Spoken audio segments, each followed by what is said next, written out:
Cette semaine, j'ai publié un short à propos de la plus grande bataille de chars de tous les temps. Ce short a été de loin celui qui a suscité le plus de discussions, parce que beaucoup de gens qui l'ont regardé, et d'ailleurs si tu ne sais pas que je publie des shorts quotidiennement avec des anecdotes sur les guerres, tu devrais te commencer à les regarder. Va dans l'onglet des shorts de la chaîne, sur la page de la chaîne Sala de Guerra, je suis sûr que tu vas aimer, d'accord? Tu pourras regarder après. Ensuite, reviens ici et dis-moi si tu as aimé ou pas. Mais je l'ai mis là-bas, n'est-ce pas? La plus grande bataille de chars de tous les temps, vraiment, entre parenthèses. Pourquoi? Parce que la plupart des gens pensent que la bataille de Koursk en juillet 1943 est la plus grande bataille de chars de l'histoire, n'est-ce pas? Pourquoi? Parce que c'est comme ça, c'est décrit dans les plus grands livres, les livres qu'on lisait quand on était enfant, n'est-ce pas? Les documentaires des années 90 tous disent que la bataille de Koursk est la plus grande bataille de chars de l'histoire, n'est-ce pas? Et la bataille de Koursk, mec, quand on parle du front de l'Est, elle est très célèbre, n'est-ce pas? Seul Stalingrad est cité plus souvent. Le reste, c'est Koursk. Donc en fait, on parle d'une opération, n'est-ce pas? C'est comme ça que les Allemands l'appelaient, n'est-ce pas? Opération Citadelle. Unternehmen Citadelle qui s'est déroulée sur une immense zone, d'accord? Je n'aime même pas appeler ça la bataille de Koursk, non. Parce que si vous devez appeler cela une bataille, il est bien plus réaliste de l'appeler la bataille du saillant de Koursk. Parce que Koursk n'a jamais été un champ de bataille à cette époque, d'accord? La ville de Koursk, elle n'a jamais vraiment été un champ de bataille. Elle n'est jamais devenue un champ de bataille. Les lignes de front allemandes n'ont jamais approché Koursk, loin de là, mec. Donc les estimations que nous avons, ce sont les fameuses estimations classiques de l'époque de la guerre froide, faisaient état d'environ 6000 chars au total, n'est-ce pas? 6000 chars entre véhicules allemands et soviétiques se sont affrontés là, dans la région de Koursk, d'accord? De l'opération Citadelle. Donc avant de continuer, nous devons d'abord essayer de clarifier un peu ce qu'est le concept de bataille, n'est-ce pas? Et ce concept, même si pour ceux qui le connaissent déjà, il peut sembler très tranché, très précis, en réalité il est très fluide. Et une bataille, si vous cherchez dans un dictionnaire, vous verrez que c'est un affrontement entre deux forces ennemies, n'est-ce pas? Deux forces antagonistes, dans une zone délimitée. Et que cet affrontement aboutit à un résultat. Mais la bataille de Koursk elle-même est en fait un ensemble, une collection d'autres batailles, n'est-ce pas? La plus célèbre d'entre elles, la bataille de Prokhorovka. Celle-ci, oui, c'est un petit village près du front sud, où il y a eu un très grand combat entre blindés allemands et blindés soviétiques. Et cela s'est passé en une seule journée, n'est-ce pas? N'est-ce pas plus ou moins comme ça qu'on a l'habitude de comprendre les batailles? La bataille du Jutland, flotte anglaise contre flotte allemande, mer du Nord. Résultat? Voilà. Bataille d'El Alamein. Force britannique contre force allemande. Ouest de l'Égypte. De tel jour à tel jour. Résultat? Aix. Alors, il semble que le concept de bataille soit clair, mais regarde bataille de l'Atlantique, mec. Bataille de l'Atlantique. Elle a eu lieu de 1939 à 1945. Impliquant combien de sous-marins et de navires de surface des deux côtés, dans des affrontements qui se sont déroulés de l'Arctique jusqu'au sud de l'Argentine. Incroyable, n'est-ce pas? Comment un tel scénario n'est-il pas connu académiquement comme la campagne de l'Atlantique, tout comme la bataille de l'Atlantique? Il n'y avait pas de combat ininterrompu tous les jours là-bas. C'était pour des forces qui se rencontraient de temps en temps pour se battre, tu comprends? Donc, le concept de bataille est un peu trop flou, alors c'est un peu difficile pour nous de trancher. Mais tu sais comment je vais essayer de trancher avec toi ici aujourd'hui? Je vais essayer de te montrer que le plus grand nombre de chars ennemis réunis en un seul endroit, combattant un seul ennemi,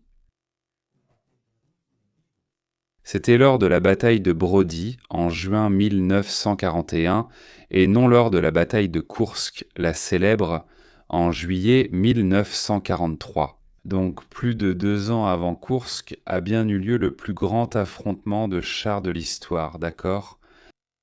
Donc nous parlons aussi d'un chiffre traditionnel, et j'en ai parlé, n'est-ce pas? J'ai mentionné des estimations classiques et nouvelles. Pourquoi? Parce que à l'époque de la guerre froide, avec les archives soviétiques encore sous le contrôle exclusif du Kremlin, les estimations étaient données selon ce que le Kremlin approuvait ou non. Donc par exemple, on avait là des estimations à Prokhorovka de milliers de véhicules, les plus conservatrices parlant de 1500 véhicules impliqués à Prokhorovka, n'est-ce pas? Lorsque, en 2011, l'historien russe Valéry Zamoulin a eu accès à des archives qui lui ont montré qu'on n'atteignait même pas 1000 et quelques, non. Il y avait 978 véhicules au total, dont 206 Allemands et 672 Russes. Donc il n'y avait même pas 1000 véhicules à Prokhorovka. Alors qu'est-ce que je veux souligner avec ces chiffres de Prokhorovka? Pourquoi? Parce que regarde cette carte que tu es en train de regarder maintenant, qui est la carte de la bataille de Koursk. Voici la carte de la bataille de Koursk. Tu remarques qu'il y a une pince allemande au nord et une pince allemande au sud, n'est-ce pas? Elles ne se sont jamais rencontrées, elles ne se sont jamais rejointes, elles sont restées loin l'une de l'autre. Regarde Koursk là au milieu, mec. Koursk est vraiment très loin de la ligne de front, n'est-ce pas? Et comment le dispositif, aussi bien défensif qu'offensif, de cette opération s'est-il déroulé? Commençons par le côté des défenseurs, les soviétiques. Regardez ici. Vous aviez 5X ici en haut. Un groupe d'armées. L'équivalent soviétique du groupe d'armées, c'est le front, d'accord? Le front de Voronezh du général Nikolaï Vatoutine était celui qui avait la responsabilité de défendre le sud du saillant de Koursk. Quant au front central du maréchal Konstantin Rokossovski, il avait pour mission de défendre le nord du saillant. Et du côté allemand, vous aviez aussi un groupe d'armées du centre dirigé par le général Günther von Kluge qui combattait au nord et avait pour objectif de réaliser la pince nord contre le saillant, et au sud, le groupe d'armées du sud d'Erich von Manstein. Ah, Donc vous aviez aussi bien du côté soviétique que du côté allemand des formations et des commandements indépendants pour le nord et le sud de la ligne de Koursk. Donc même si on l'appelle la bataille de Koursk, jusqu'à présent on parle de deux opérations distinctes, synchrones. D'accord, mais distinctes avec des logistiques différentes, un soutien aérien différent et même un soutien d'artillerie différent. Peut-être dans un scénario alternatif, elles se seraient rencontrées, mais ce n'était pas le cas. Donc les batailles que nous avons vues, surtout à Prokhorovka, ici dans le sud, d'accord? Contre le deuxième corps blindé SS de Paul Hauser, ici, contre la 5e armée de chars de la garde, d'accord? Entrée en combat dans la région de Prokhorovka. Comme vous l'avez vu, les nouvelles estimations parlent d'environ 978 véhicules au total. Alors, regardez cette image ici de Koursk, pour qu'on comprenne que les deux groupes de véhicules blindés, n'est-ce pas, 6000 au total selon les estimations, même les plus traditionnelles, n'est-ce pas, 6000 véhicules, environ 3000 d'un côté, 3000 de l'autre. D'accord? Donc jamais ces 6000 véhicules n'ont combattu ensemble au même endroit, n'est-ce pas? La plus grande concentration a été de 1000 véhicules, d'accord. Alors maintenant, nous devons analyser ce qui s'est passé lors de la bataille de Brody. Et la bataille de Brody, elle a des raisons. Voilà pourquoi elle est si peu connue. Et vous, sans doute, ignoriez la bataille de Brody jusqu'à aujourd'hui, non? D'abord, la bataille de Brody, elle est à l'opposé de Koursk, qui a été un immense triomphe de l'armée rouge. C'est un immense désastre pour l'armée rouge, d'accord? Et elle aussi, elle se déroule dans une phase de chaos total, presque une anarchie, qui règne sur la ligne de front soviétique. Parce qu'elle s'inscrit dans ces 10 premiers jours, n'est-ce pas, les fameux 10 premiers jours de l'opération Barbarossa, pendant lesquels Staline disparaît, n'est-ce pas, Staline? On ne le trouve nulle part. D'accord? Donc ce moment est un peu embarrassant, un peu trop honteux pour l'armée rouge qui a été prise au dépourvu, sans plan défensif. Dans ces positions avancées, n'est-ce pas, avec des concentrations de troupes très denses près de la frontière allemande. Et lorsque cette bataille a eu lieu, la réponse soviétique a été totalement inefficace. D'accord? Dans cette bataille qui a eu lieu entre le 23 et le 27 juin 1941, c'est-à-dire, on parle vraiment de la toute première semaine de la Barbarossa. Pas moins de 750 chars allemands ont affronté 3500 chars soviétiques. Et qui accorde vraiment beaucoup d'importance à la bataille de Brody comme étant la plus grande bataille de chars de l'histoire face à Koursk. Celui qui accorde cette importance n'est autre que le pape du front de l'Est, le pape de l'historiographie du front de l'Est. Ni plus ni moins que le colonel David Glantz. Si tu ne sais pas qui est David Glantz et que tu aimes l'histoire militaire, tu devrais aller consulter l'encyclopédie la plus proche dès maintenant et chercher son nom, chercher son article. Tu dois le connaître, lui et son œuvre sont incontournables. David Glantz est un officier intellectuel de l'armée des États-Unis, prolifique, parlant couramment le russe et chercheur en historiographie.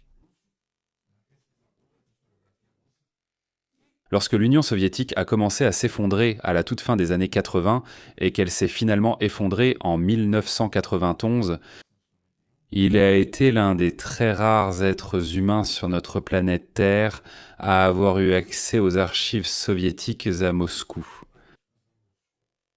Et David Glantz, bien sûr, est allé directement dans les archives de la Seconde Guerre mondiale. Il est allé directement dans les archives qui traitaient de des opérations soviétiques entre 1940 et 1945. Et le gars a donc eu accès à des données officielles dont beaucoup contredisent ce discours traditionnel soviétique de la guerre froide. Sa littérature est tout simplement incroyable. D'abord en anglais, malheureusement pour ceux qui ne parlent pas anglais, qui ne comprennent pas l'anglais, cela peut être un petit problème, n'est-ce pas? Je ne sais pas si un livre de Glantz a été traduit en portugais, s'il y en a, c'est 1 ou 2 au maximum. Je ne sais pas, mais l'immense majorité des dizaines de livres qu'il a déjà écrits sont en anglais, n'est-ce pas? Alors mec, David Glantz dit clairement que Brody est plus grand que Koursk, c'est plus grand que Prokhorov. Justement parce que Glantz est un spécialiste, un universitaire rigoureux, il comprend ce qu'est une bataille de chars, et que cette force se trouve dans le même espace en combattant un même ennemi, n'est-ce pas? Donc quand ces facteurs entrent en jeu, il est clair que Brody est bien plus important que n'importe quel affrontement qui a eu lieu dans la zone du saillant de Koursk en 1943, n'est-ce pas? Comme je vous l'ai dit, il y a toute cette question des chars qui sont très proches de la frontière. Il y a aussi toute cette question des batailles frontalières qui sont une honte pour l'Union soviétique.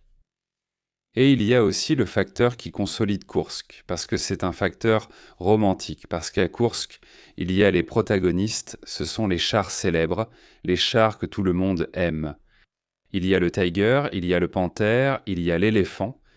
Du côté soviétique, vous avez le Su-100, vous avez le Su-85 qui est là aussi, Les T-34 sont là en grand nombre, n'est-ce pas? Donc à Kursk, vous avez presque un produit cinématographique, alors que Brody a été marqué par quoi? Elle a été marquée par des milliers de chars T-26, des chars légers du début des années 30 qui avaient même combattu pendant la guerre civile espagnole. Les Allemands connaissaient déjà la fragilité de ce véhicule.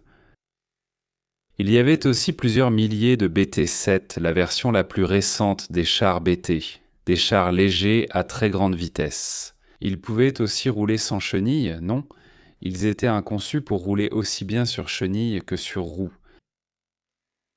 Et mec, seulement une fraction de ces chars engagés à Brody, de ces 3500 chars engagés à Brody, étaient des chars neufs, n'est-ce pas? Les KV, n'est-ce pas? KV1 et KV2 et les T-34, les tout premiers. T-34. Donc là, on parle d'environ 700 chars. Des chars moyens et lourds, des T-34 et des KV, n'est-ce pas? Parmi ces 750, il y a peut-être 250 T-34. Tá. Donc ça fait peu. Peu de véhicules par rapport au total engagé dans la bataille, n'est-ce pas? Et où cette bataille a-t-elle eu lieu? Cette bataille a eu lieu juste après la frontière soviétique.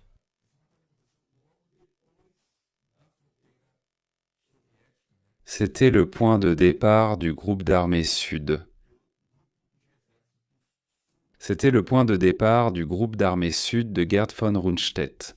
Alors le maréchal Rundstedt avait pour objectif de conquérir l'Ukraine dans un premier temps. Conquérir l'Ukraine. Son objectif secondaire était d'entrer dans le Caucase, mais ce n'était pas réaliste en 1941, donc conquérir l'Ukraine. Donc cela signifiait conquérir Kiev en premier. Et Kiev se trouve au centre du territoire ukrainien. Et pour cela, n'est-ce pas, Kiev a un objectif stratégique. Il a des objectifs tactiques à venir. Le premier objectif tactique, couper la voie ferrée Lvov-Kiev. Alors pour cela, le premier groupe Panzer de la Wehrmacht. Le groupe Panzer, ce groupe Panzer avait été créé en 1940 sous le commandement du général Ewald von Kleist, qui fut le premier commandant de groupe Panzer. Et le groupe Panzer, c'est un regroupement de 2 corps d'armée ou plus, n'est-ce pas, qui peuvent être des corps Panzer ou des corps motorisés. Donc au final, vers la fin de 1941, le corps Panzer a reçu la désignation d'armée Panzer. Ici, c'est plus clair, l'armée Panzer plutôt qu'un groupe Panzer. Mais pour que vous sachiez comment était la réalité, en juin 1941, c'était le groupe Panzer numéro 1 d'Ewald von Kleist. Donc dans ce groupe Panzer étaient regroupés là 3 corps d'armée, 3 corps motorisés allemands. Le 3e, le 14e et le 48e corps. Au sein de ces corps, il y avait 5 divisions Panzer et 4 autres divisions motorisées, dont 2 appartenaient à la Waffen-SS. Un total de 800 chars. 800 chars allemands. Environ la moitié d'entre eux étaient, oui, à peu près la moitié, des Panzer III et des Panzer IV. L'autre moitié des Panzer I, des Panzer II et des Panzer 38 tchèques. D'accord. Donc tu avais seulement la moitié de cette force qui avait vraiment une valeur au combat, tu vois mec. C'était surtout les Panzer III et Panzer IV. Realmente. Qui se trouvait devant le groupe d'armées sud, qui était en face de lui. Il y avait le front du sud-ouest, ou le front du sud-ouest, commandé par le général Mikhail Kirponos, d'accord. Donc Mikhail Kirponos. Kirponos. Kirponos avait commandé une fraction de troupes assez représentative pendant la guerre d'hiver contre la Finlande, donc en 1939-40. Grâce à ses bons résultats lors de la phase finale du conflit, il a reçu l'étoile d'or du héros de l'Union soviétique dès 1940. Donc c'était déjà un homme avec une réputation bien établie au sein de l'armée rouge fragilisée de l'époque, n'est-ce pas? On dit fragilisé parce que tous les changements qui ont été mis en place très rapidement par le haut commandement à Moscou, n'est-ce pas? Par le haut commandement de l'armée, l'état-major de l'armée, sous la direction de Georgi Joukov, là à Moscou, après la chute de la France en 1940, était encore en train d'être mise en œuvre, n'est-ce pas? Et l'armée rouge avait subi un grand nombre de pertes à cause de la purge des années 30, de la fin des années 30. Par conséquent, Mikhail Kerepanos était une figure assez impressionnante, n'est-ce pas? Une personnalité très renommée à cette époque. Son front était un front très important.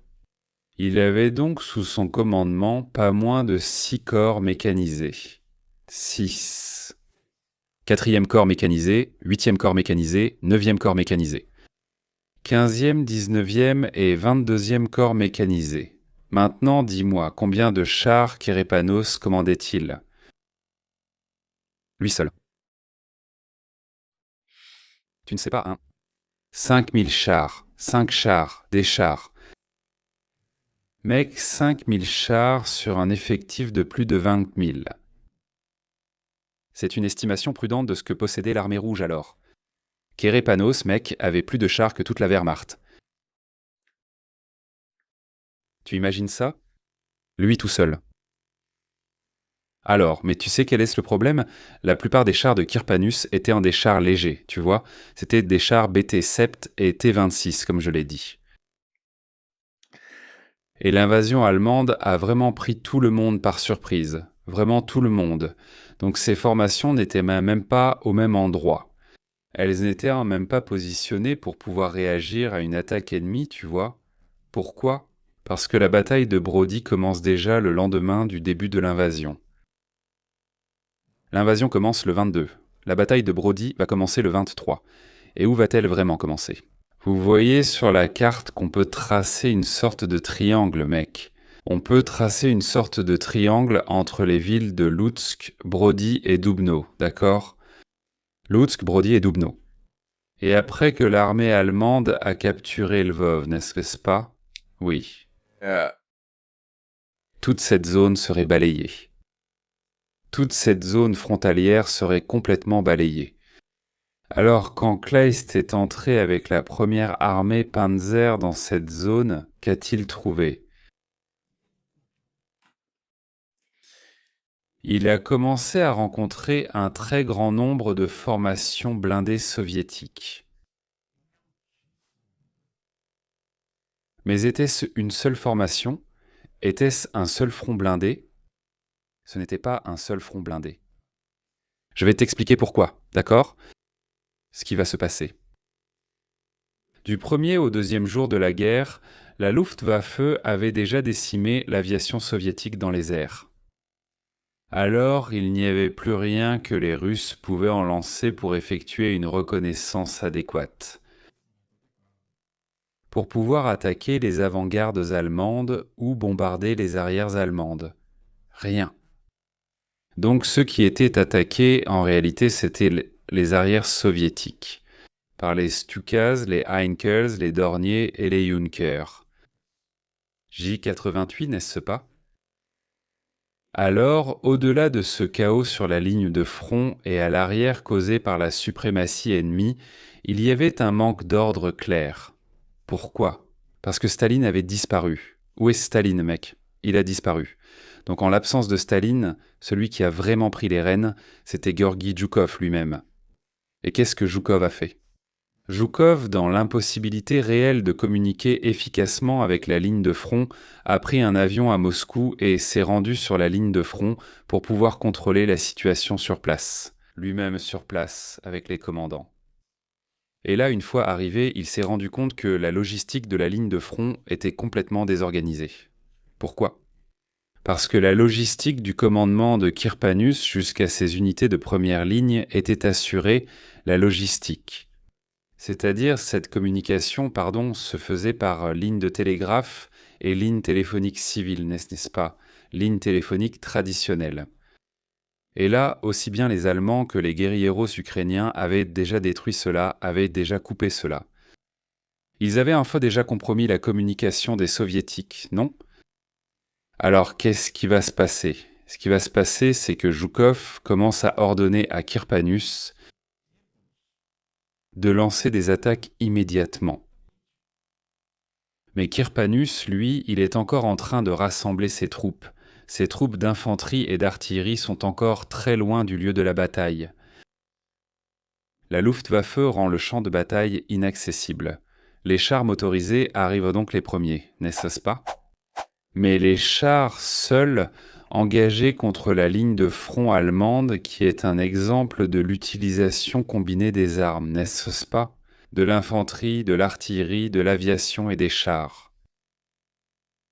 Alors, qu'est-ce qui va se passer, mec, entre le 23 et le 27, pendant ces 4 jours?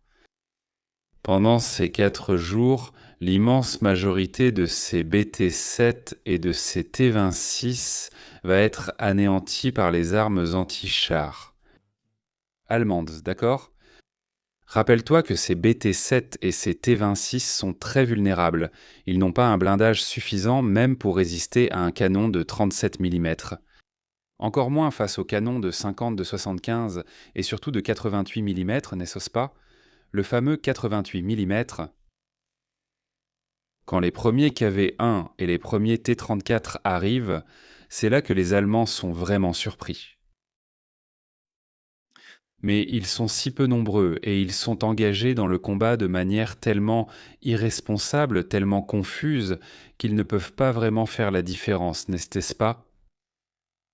Le carburant des chars s'épuise et le commandant de l'unité, du peloton, de la compagnie de chars, doit littéralement aller avec un tuyau, aspirer le carburant restant d'un char, le mettre dans un bidon pour le mettre dans un autre char.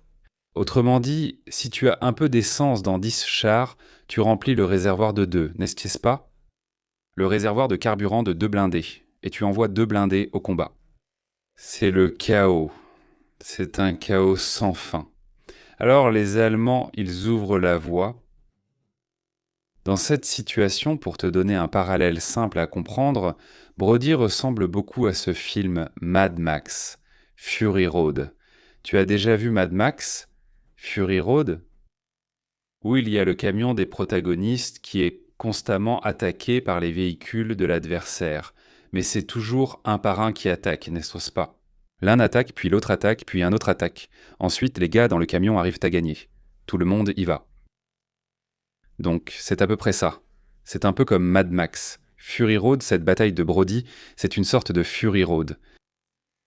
Alors, les Allemands ouvrent la voie, mec, mais ils ouvrent la voie avec explosion sur explosion, et ce sont des milliers de chars qui sont détruits, d'accord? Les Soviétiques y pensent même, n'est-ce pas? Joukov pense à faire une double tenaille, un encerclement autour de Dubno, et à encercler les avant-gardes du premier groupe Panzer. Mais ça, c'est un rêve de Joukov, il n'arrivera pas à faire ça.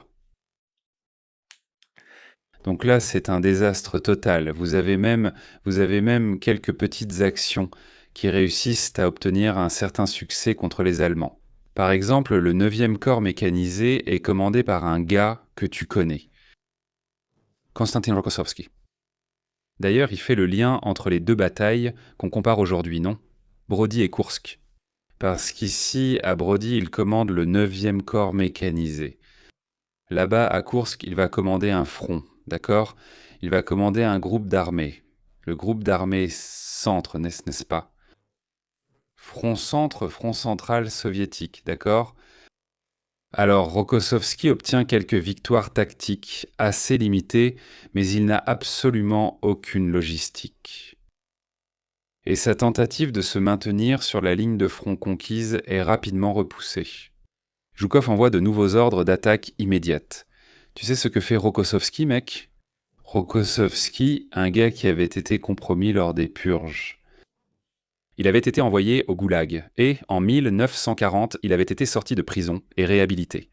Alors, dans cette situation, Rokossovski dit « Je n'obéirai pas aux ordres ». Le camarade Rokossovski, à peine libéré de prison, devait sans doute avoir envie d'obéir à tous les ordres par peur d'y retourner. Mais non, il a refusé, jugeant cela irresponsable. Il reste immobile. Il n'obéit pas aux ordres. Au final, les Allemands passent au-dessus des 3500 chars. Ça fait beaucoup de chars. 3500 chars et ils foncent sur Kiev, n'est-ce pas? Ils foncent sur Kiev. Alors, après ça, il y a plusieurs batailles d'encerclement, n'est-ce pas? Il y a plusieurs batailles qui vont aboutir à la capture de centaines de milliers de soldats russes. Cela au cours des 2 mois suivants. Et cela va aboutir à la capture de Kiev, en septembre. D'ailleurs, Mikhaïl Kirpanous va mourir, pendant les opérations qui ont permis aux Allemands de prendre possession de Kiev, lors de la capture de Kiev par les Allemands, n'est-ce pas? Résultat concret de la bataille de Brody. 2700 chars russes détruits. 2700. Tu imaginais un chiffre pareil? 2700 chars détruits. Tu sais combien de chars allemands ont été détruits? 85 destruídos Et 200 autres qui ont dû être renvoyés en Allemagne tellement ils étaient endommagés. Ils sont partis dans des ateliers en Allemagne, n'est-ce pas? Alors, pendant cette période-là, dans cette fenêtre de temps, tu as en fait l'expérience de Ewald von Kleist et aussi de ses subordonnés, des commandants de chars, des commandants de bataillons, des commandants de divisions. Face à une totale confusion régnant dans les rangs de l'armée rouge qui traversait un ensemble de changements doctrinaux précisément à cette période. Ces changements doctrinaux n'étaient pas encore terminés. Donc, ceci est un portrait de la plus grande bataille de chars. De tous les temps, avec le plus grand nombre de chars réunis dans un même espace combattant un même ennemi qui était le premier groupe Panzer, n'est-ce pas? Tous les 6 corps mécanisés combattaient contre le premier groupe Panzer. C'est ça. Tu savais déjà que c'était la bataille de Brody? Que la bataille de Brody était et est vraiment le plus grand affrontement, la plus grande confrontation de chars de l'histoire. Dis-nous dans les commentaires. Si tu as aimé cette vidéo, partage-la avec tes amis, mais aussi mets-nous un petit pouce bleu. N'oublie pas de t'abonner à Salah de Guerra pour ne rien manquer. Je vais m'arrêter ici. Merci encore de nous avoir suivis et un grand salut de Salah de Guerra.